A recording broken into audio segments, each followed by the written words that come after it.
नमस्कार बच्चों, क्या आप भी भक्ति काल के नाम और उनकी शाखाओं में कंफ्यूज हो जाते हैं? आज अगले 4 मिनट में हम इस पूरे टॉपिक को ऐसे समझेंगे कि आप एग्जाम में एक भी पॉइंट नहीं भूलेंगे। देखिए, हिंदी साहित्य का जो दूसरा काल है उसे हम भक्ति काल कहते हैं। इसका समय याद रख लीजिए, जो कि है संवत 1375 से 1700 तक। आचार्य रामचंद्र शुक्ल कहते हैं कि जब उस समय की जनता हताश थी, तब उनके पास ईश्वर की शरण में जाने के अलावा कोई रास्ता नहीं था। इसीलिए इसे सिर्फ धार्मिक काल नहीं बल्कि सांस्कृतिक पुनर्जागरण का काल भी कहते हैं। अब हम इसके वर्गीकरण की बात कर लेते हैं तो भक्ति काल को हम दो मुख्य रास्तों में बांटते हैं। पहला है निर्गुण धारा और दूसरा है सगुण धारा। अब हम निर्गुण धारा की बात करें तो निर्गुण धारा को दो शाखाओं में बांटा जाता है। पहली शाखा है ज्ञानाश्रय शाखा और दूसरी शाखा है प्रेमाश्रय शाखा। निर्गुण धारा जो मानती है कि ईश्वर का कोई रूप या आकार नहीं है। इसके भी दो हिस्से हैं, जैसे कि मैंने आपको पहले बताया।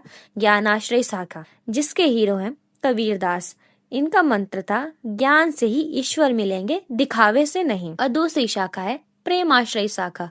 यहाँ सूफी कवि आते हैं, जैसे जयसी। इन्होंने कहा कि प्रेम ही वह धागा है जो इंसान को भगवान से जोड़ता है। और इसका दूसरी जो धारा है वह है सगुण धारा, जो ईश्वर के अवतार मूर्त रूप को पूजते हैं। शगुन धारा भी दो शाखाओं में बटी हुई है। सबसे पहली शाखा है रामाश्रय शाखा। यहाँ तुलसीदास जी ने रामचरितमानस के जरिए मर्यादा का पाठ पढ़ाया। और दूसरी है कृष्णाश्रय शाखा, जिसमें कि सूरदास जी ने कृष्ण की बाल लीलाओं और उनके प्रेम का जादू बिखेरा। अगर आपको एग्जाम में लॉन्ग क्वेश्चन लिखना है तो इन 5 पॉइंट्स को नोट कर लीजिए। नंबर 1, गुरु की महिमा।